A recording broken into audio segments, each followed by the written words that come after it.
Which Muslim country helped America before it even became a country? Most people have no idea, but the first nation to officially recognize the United States wasn't France. It wasn't Britain. It wasn't any European power.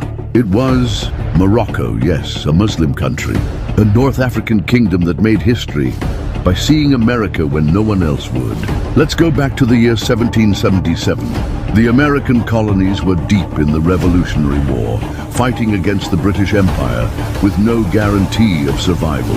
The world watched in silence, unsure if this bold experiment called America would even last. Most nations refused to get involved, but Morocco did something remarkable.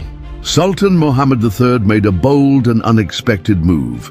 He issued a decree welcoming American merchant ships into Moroccan ports. That one decision, it made Morocco the first country in the world to formally recognize the independence of the United States. Before the Constitution, before the first US president, before there was a single embassy, a Muslim nation stepped up and said, "We see you."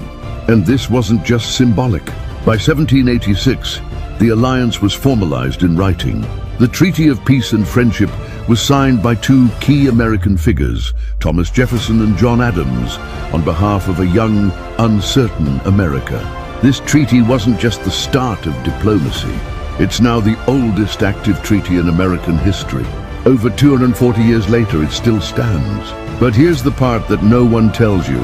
Why don't we hear this story in school? Why don't we see it on the news? How is it that the first country to recognize the US is rarely spoken about in American history books? Because it doesn't fit the narrative. You see, when media constantly shows Muslim countries through a negative lens, when people are programmed to associate Islam with conflict, stories like Morocco's don't just get ignored, they get buried. This isn't just about Morocco. It's about truth and the power of memory. It's about how easy it is to forget those who helped you when you were weak, because the world tells you to fear them now that you're strong. It's about how global politics, driven by profit, power, and propaganda, can erase centuries of diplomacy with one headline. But we can't afford to forget. Because Morocco's gesture wasn't just political, it was moral. It was a message to the world that respect doesn't require power, that recognition doesn't demand benefit, that peace can come from people who don't look like you, pray like you, or live like you. The Sultan of Morocco didn't recognize America because it was rich or mighty. He recognized America because it was trying to build something new. And while many watched from the